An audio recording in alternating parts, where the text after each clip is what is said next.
good idea to quote somebody. And I am not particularly fond of quotes, but I did hear something quite recently that I thought was very fitting for an evening such as this. It's actually a quote from Peter himself, which he surely will not remember. But it was during his bachelor party.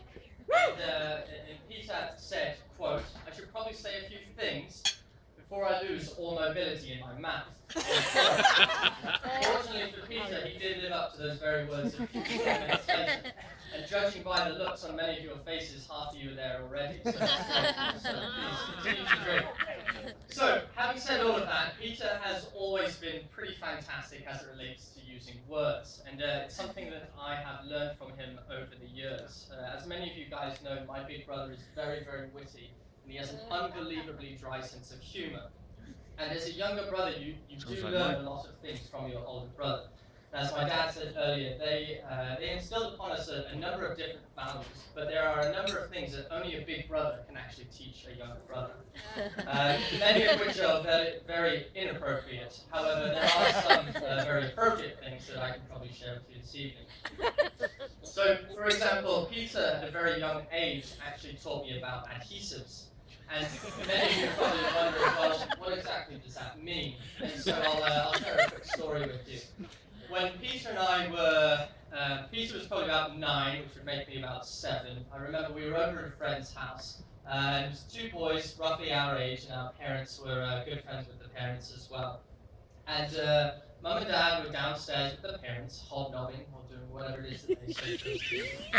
And Peter and I and these 2 boys were upstairs, and as boys often do, we tried to climb the walls of the hallway, the upstairs landing hallway. And unfortunately, we didn't quite get the stick because we were doing this, trying to work our way up these walls. And so Peter decided, okay, we have to use something that's going to work a bit better than this. So Peter ran to the bathroom and came back with probably the most genius idea ever, which was toothpaste. So we decided that it would be a good idea to put toothpaste on our hands and feet and walk up these walls. So needless to say, neither the walls nor the carpet would ever be the same. And even today, when I pick up toothpaste, I always think, most people use it to brush their teeth. Not many English people, but most people do. Peter, however, did find a different way of using it. Something I reminded constantly. There's another lesson that Peter taught me as well, and as many of you know, Peter is in the real estate world, and many of you probably think that his love for it actually started during sort of high school and then throughout college and then obviously into his career, but actually started a lot younger. Peter was probably about 13 at the time, and we lived on a fantastic, what was called a domain in Belgium, which is like a big subdivision.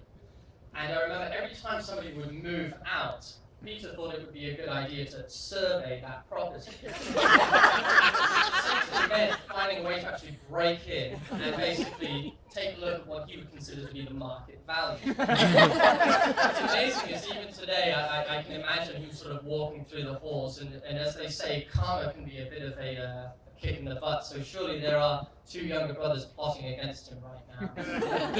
And lastly, as it relates to sport, and my dad spoke about it a little bit earlier today, Peter's unbelievable when it comes to sport. He's extremely coordinated and he can pick up anything very, very easily, football, tennis, things like that.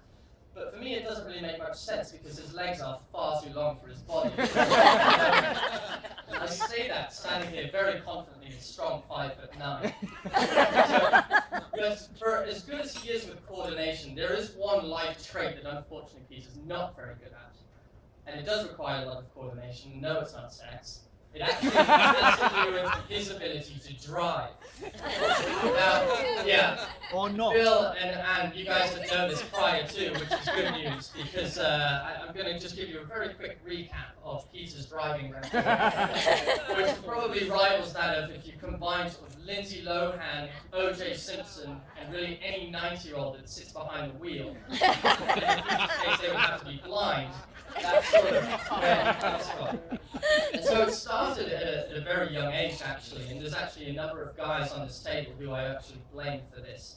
But when Peter was probably 14, any time my mum and dad would actually leave the house, which was not too often, Peter would decide to grab one of his friends and myself, and we would jump in one of the cars. So Peter would jump in the front in the driver's seat. One of his friends would be in the passenger seat, and then I would be in the back. Absolutely terrifying. I usually put like 3 seatbelts on just to make sure I was okay. And so in the beginning when we started doing this, we probably made it down the driveway and then we turned back. And as Peter became more and more confident, we ended up getting out into the neighborhood. And just before his 16th birthday, before it became legal, he actually got on the highways. So I mean, this was the type of treachery that he sort of embodied throughout his beginning of his adolescence. And so when Peter turned 16, I thought to myself, okay, thank God this is over with now. I could not be far further from the truth. Unfortunately, this was actually the beginning. I remember Peter was 16. It was probably only a couple of months after he'd gotten his license, and we were in the car in downtown Stillwater, Minnesota, which is where we lived at the time. And I remember we were approaching a stop sign, and where most people actually stop at a stop sign, or at least slow down, Peter decided to just go straight through it. And unfortunately, he ended up hitting a Pizza Hut delivery boy who was also driving his parents' car. Fortunately, everybody was safe, and to Peter's credit, there was snow and ice on the ground, but apparently, in December, in Minnesota, that's actually quite common. So, fast forward probably a couple of months, I remember my mum had a brand new SUV, and we were just leaving to go to school. And Peter jumped in this SUV, I jumped in the passenger seat, and off we went. And we were probably 400 yards away from the home, just before we left the subdivision. And Peter decided to really try out this new truck. So we started cranking the wheel left and right, seeing how well it would fare in the snow. Probably some sort of I don't know where he learned Mario Kart or something many years prior. But of course, we ended up directly in the snowbank. But not only that, we actually ripped off the entire sort of runners of the car itself. And so there we are, sitting actually in this snowbank, and whereas most children would be pretty upset with themselves and probably call home or actually go home, Peter decided to just tell me to get out of the car. We picked up the running boards, threw them in the trunk, and off we went to school. I can tell you that evening, my dad was not very happy. So you fast forward another year, but this time it was around summer, and Peter had a friend over. The friend parked the car. It was early morning, probably about 10 o'clock. We went about our day. The car was still parked. It had been there all day. And Peter needed to go out to grab something. So he jumps in his car, throws in reverse, and smashes that car. A couple $1,000s later, thanks to Dad paying for both cars, and less than a week later, that same friend came over again, parked the exact same way. Dad jumps in his car, throws in reverse. On the side note, we Sampsons actually take huge pride in our strong genetics. So there you go. And then there was a time Peter took my dad's brand new sports car. He wasn't supposed to. He parked that. Somebody else, I think they backed up into that. And then, of course, there was the time where he got the front end of my mum's other car ripped off. So you can only imagine how pleased my parents were when they found out that Peter had bought a motorcycle. That did not go over very well. But fortunately, it was very short-lived because Peter had to get rid of the motorcycle when he actually moved to New York. Which, of course, brings us to the time that he met this fantastic lady. So it's amazing to me. Actually, many of you, hopefully you know this, and hopefully it's okay, but I have a microphone so I can say these things. Peter and Amanda actually met online, dating.